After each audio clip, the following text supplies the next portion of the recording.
Aujourd'hui, salut, je vais te conter une histoire de quelque chose que j'ai essayé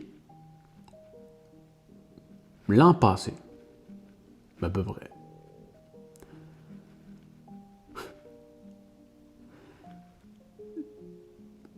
Petite leçon de vie. Un peu frustrante, un peu décourageante. Mais c'est pas grave, hein, je suis passé par-dessus. Ça fait un bout, je te l'ai dit, j'ai plus rien sur mon téléphone. J'ai plus YouTube, j'ai plus Facebook, j'ai plus Instagram, j'ai plus de réseaux sociaux sur mon téléphone. C'est tellement mieux comme ça. Mais à l'époque où c'était là, je me souviens, je passais beaucoup de temps à scroller sur YouTube. Des shorts. Contenu tellement inutile. Tellement inutile. Depuis que c'est plus là, c'est incroyable. J'ai recommencé, je t'en ai parlé l'autre fois, j'ai recommencé à regarder YouTube. Il y a du bon contenu sur YouTube. Quand tu regardes pas les shorts. C'est tellement de la merde, les shorts. Et en scrollant là-dessus, un moment donné, je suis tombé sur une fille qui grattait des billets de loterie. Puis ce qui m'a frappé, c'est qu'il y avait des centaines de personnes qui étaient en train de la regarder. C'était live. C'était une caméra en plongée sur des billets de loterie qu'elle grattait, puis elle parlait. Je vais t'en voir de quoi avec celle-là? Je vais t'en voir avec celle-là? Hein? Oh non, méchant billet, méchant billet. OK, on passe au billet suivant. Toi, tu vas être gentil, hein? Puis il y avait plein de gens qui commentaient. Puis elle recevait des pourboires. Et des gens qui payaient ses billets, qui étaient en train de gratter.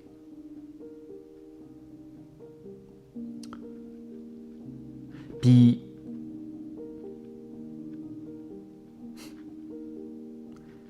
étrangement, même si je trouvais ça totalement stupide, je ne sais pas c'est quoi qui m'a gardé.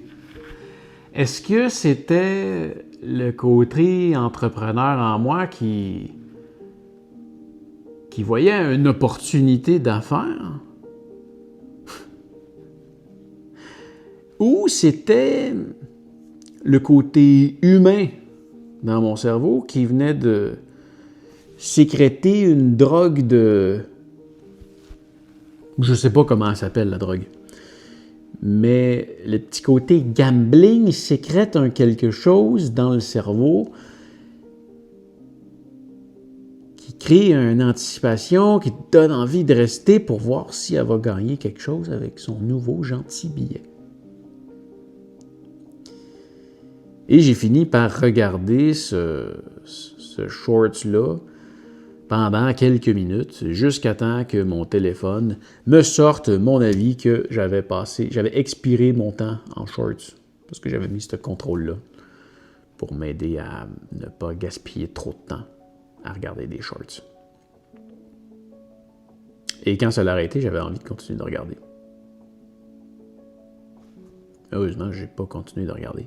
Mais j'ai revu cette fille-là gratter des billets après, parce que naturellement, comme j'ai dû la regarder pendant 5-6 minutes, ben, l'algorithme a compris que j'aimais regarder des gens gratter des billets de loterie. Ah, puis je gratte jamais ça, des billets de loterie. J'ai dit...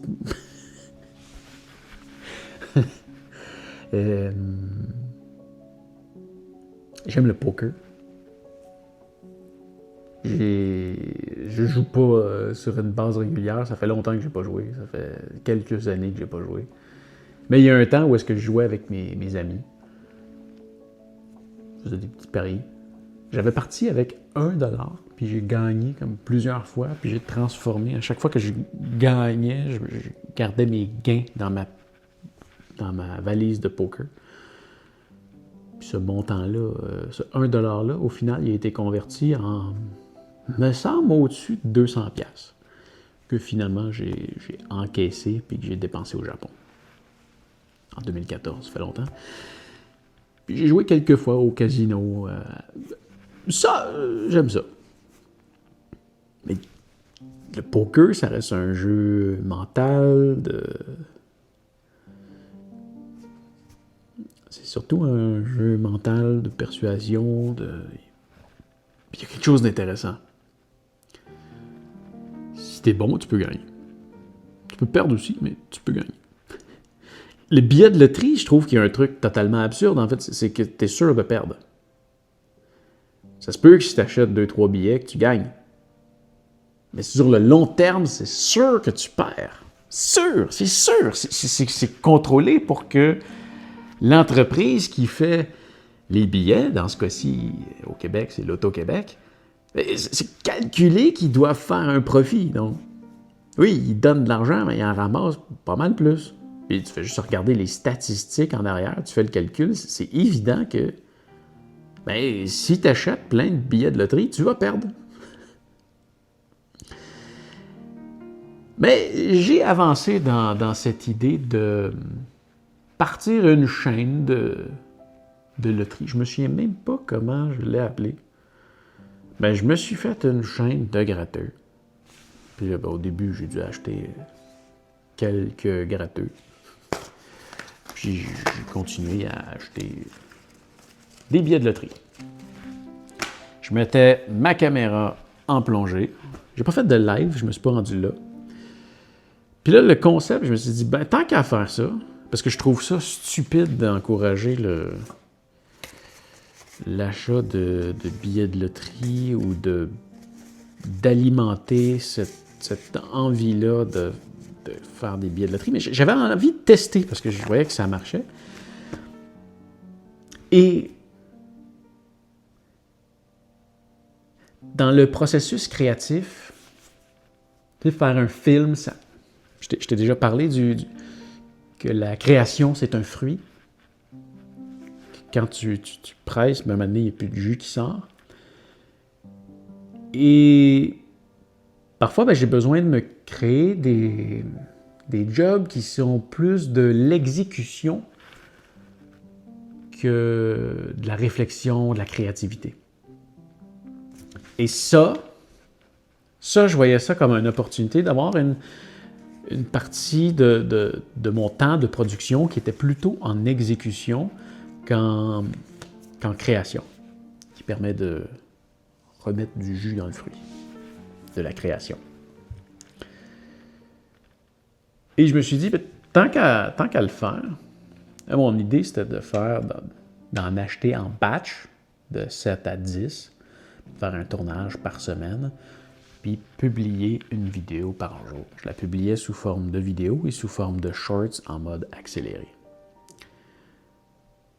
Tu vois ici, finalement j'ai acheté 34 scratchers et j'ai eu une perte totale de 46 $.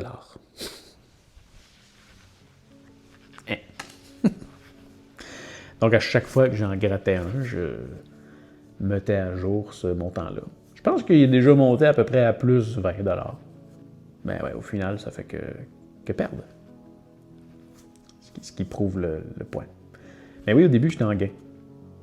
Mais, plus tu en achètes, plus tu es sûr de perdre, donc voilà. J'ai trouvé ça tellement plate. Premier billet, ça va. Deuxième, ça va. Mais après ça, là, c'est ridicule à gratter. Celle-là, c'était mon préféré. Là, tu grattes un symbole, t'en cherches un autre. Là. Mais quand tu tombes dans des bingos, des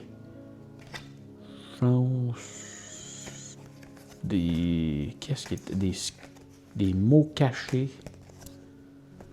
Ah, c'était plate. Ça fait plein de merde sur mon contrôle. C'est une des raisons pour lesquelles j'ai arrêté. L'autre raison pour laquelle j'ai arrêté, il y a de quoi de mal fait dans les billets de loterie. Tu peux comme pas en acheter tu peux pas en commander en ligne. Tu peux pas en acheter ou du moins autour de chez moi, tu peux pas en acheter dans une machine. tu es toujours obligé de, on va le dire comme ça, faire chier le monde en arrière de toi à la caisse en train de choisir tes billets de loterie. Puis pour te faire payer tes gains, il faut aussi que tu fasses ça à la loterie. À la caisse, tu fais ça au dépanneur, à l'épicerie, ou peu importe. Tu es tout le temps en train de faire attendre du monde en arrière de toi. Puis là, tu es le fatigant qui est là à sélectionner des billets de loterie. Et puis là, quand tu ramènes tes autres, là, hey, là t'es tellement visible. Là. Puis tu sens le monde précis en arrière de toi qui t'es en train de faire chier. Puis là, il scanne. Là, t'as des montants qui apparaissent.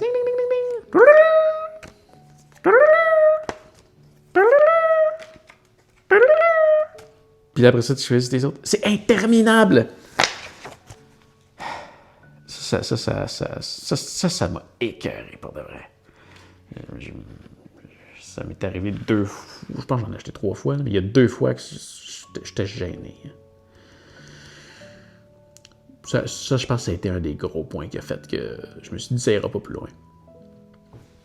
Mais, ce qui est fou, ça c'est la partie qui est frustrante.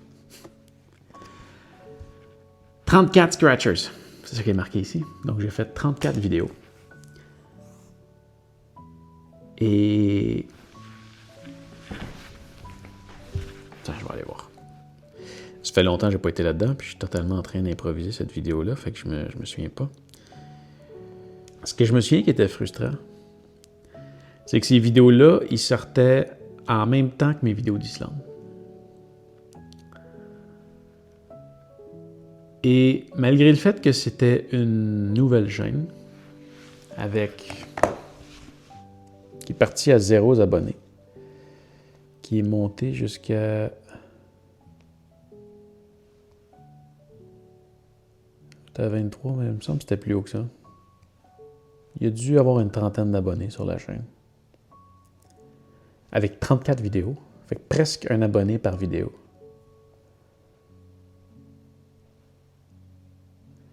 Et à ce moment-là, les shorts de cette chaîne de grattage, de gratteux-là, où est-ce que j'ai jamais mis ma face, où est-ce qu'on me voyait juste gratter des billets, où est-ce que je parlais même pas. Non seulement j'ai pas mis ma face, j'ai pas mis ma voix. Je faisais juste gratter des billets de loterie. Et les shorts de grattage de billets de loterie performaient mieux que mes shorts d'Islande.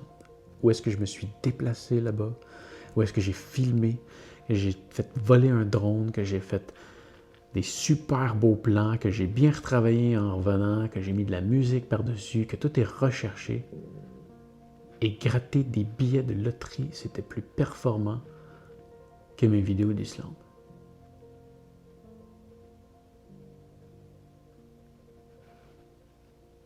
Ça, j'ai trouvé ça un peu décourageant. Puis je pense que ça va dans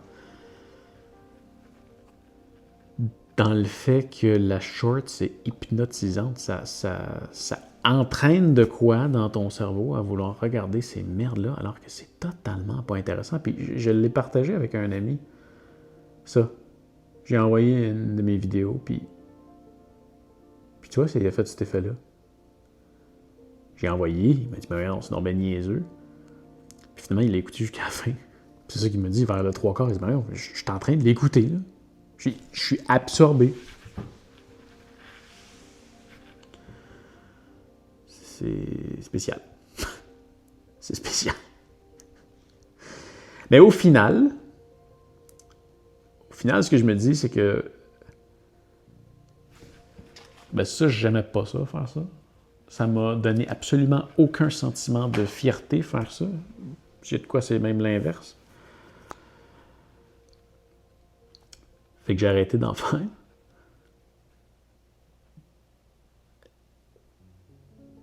Mais même si les vidéos d'Islande n'ont pas performé, j'ai eu du plaisir à les faire, j'ai eu de la fierté à le faire, j'ai eu de la fierté à le partager, j'ai eu du plaisir à répondre aux commentaires. Donc, je pense que c'est ça qui est le plus important que je fasse. Les vidéos sur cette chaîne-ci, où est-ce que j'ai du plaisir présentement à partager des tranches de vie, à inspirer. C'est le genre de chaîne qui fait en sorte que il y a plein de gens qui m'écoutent en silence, puis que des fois en marchant dans la rue, en étant à un événement, en commandant un Subway, en m'attendant dans une file, dans un événement, il y a des gens qui viennent me voir puis qui me remercient pour ce que je fais. Comme quoi je les inspire, que je les ai poussés à faire quelque chose. Dans ma ville, à date, il y a 3 ou 4 personnes qui sont venues me voir pour me dire qu'ils ont déménagé ici grâce à une vidéo que j'ai faite sur YouTube. Sur ma ville. C'est quand même fort. Parce que j'ai fait une vidéo sur YouTube, il y a au moins 4 personnes qui sont déménagées dans ma ville. C'est quand même un impact sur la vie, ça. Puis c'est en travaillant là-dessus que j'ai travaillé sur mon film que là ça s'en vient. Je vais t'en parler bientôt de ce qui s'en vient. Mais ouais, c'est ce que je vais continuer à faire. Parce que le plus important,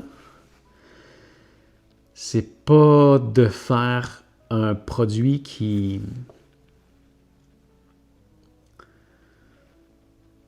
a du succès. C'est de faire un produit pour lequel on est fier. Voilà, c'était ma réflexion du jour avec cette tranche de vie de chaîne de grattage de gratteux. J'allais me dire que je vais te partager le lien de ça, mais non, j'ai honte de cette chaîne. Fait que non. Non, je partage pas ça. C'est toujours en ligne, mais ça vaut même pas la peine. OK, fais attention à toi. On se revoit bientôt pour des grandes nouvelles. Allez, salut!